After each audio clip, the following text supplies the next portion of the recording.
I heard your call for no justice, no peace. Your peace is sincerely needed as I work to deliver justice on behalf of this young man. There again, Baltimore City State Attorney Marilyn Mosby announcing those criminal charges against the police officers, 6 of them, all involved in the custody death of Freddie Gray, who was in the back of that paddy wagon and died sometime in police custody.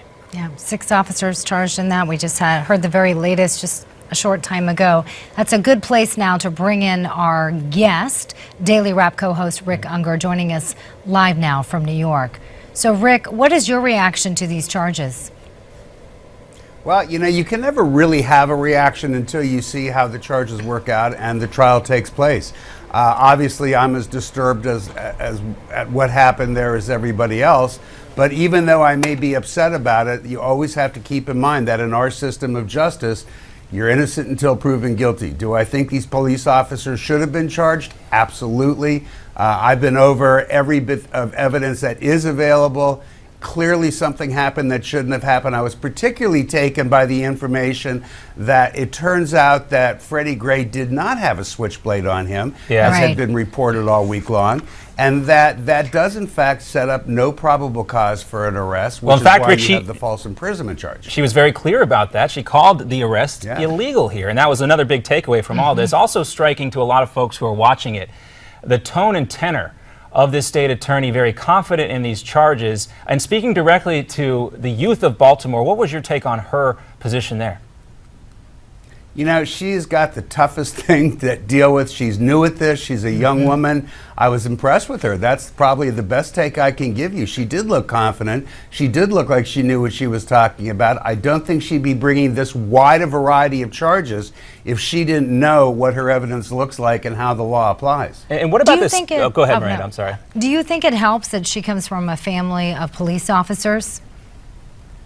It doesn't hurt from a news perspective, but I mean, let's be honest. It just gives us the opportunity, as you and I are doing right now, to talk about it. She knew that she came from a family of police officers when she ran for state's attorney, and she knew that sometimes you have to prosecute police officers, as unpleasant as that may be. It does make her life even harder because her cases going forward depend on being able to work with the police department. So she's in a tough spot. I wanted to go back to the evidence. So, John was talking about the knife or switchblade that wasn't there, that this was an illegal arrest. What did you think the other day about that ABC report that was talking about apparently that, suggesting that preliminary reports were saying that Freddie Gray actually intentionally tried to injure himself in the van? Did that stick out to you as being pretty odd? Well, I'll tell you what stuck out to me. I think I first read it in the Washington Post the other night.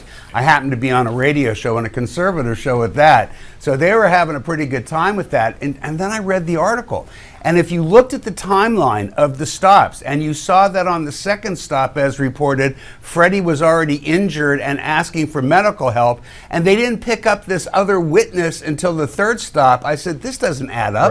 This makes no sense whatsoever. And that became more apparent as we got into yesterday. We had much the same reaction and the same discussion. And again, when you look at the charges here in this case, Rick, what is also stands out is that it was the fact that Freddie Gray had apparently requested medical attention, and that request was denied, is what these charges are really centering on. A critical charge, that's right. Not only a violation of policy, but at the very least, even if this weren't police officers and even if this weren't the situation, there are often involuntary manslaughter charges that can attach to that sort of behavior.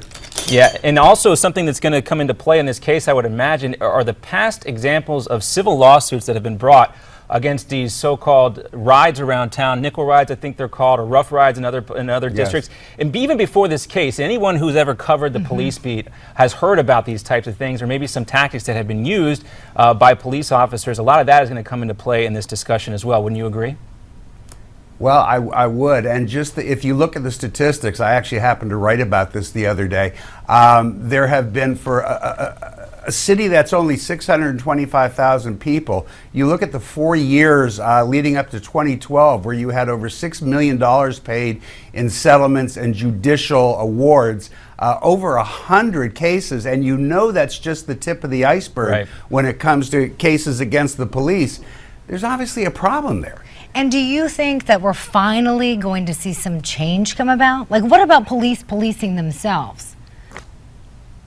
Well, that's the change you would hope for. Look, I mean, the underlying problems that we've all talked about this week that lead to riots and other unpleasant things, which we've seen in Baltimore, I'm afraid, I've lived through other riots. I remember the '68 riots. I've been through all of this, and inevitably, you don't see the change you'd hope for. Things return to normal, and normal's not particularly good in a lot of these communities, and nothing happens until it erupts again. Yeah, similar situation after the Rodney King verdicts, and they retried the case, and those officers were eventually, back here we are again talking about these riots. But Rick, we're going to ask you to stick around. We got much more to talk about. LA then. Yeah, we got more to talk about. We want to talk about what's taking place up on Capitol Hill with the Iran nuclear deal and what Tom Cotton and Marco Rubio are up to. Stick around with us. Rick Ungar, Miranda Khan, John Bachman. We'll be back right after this.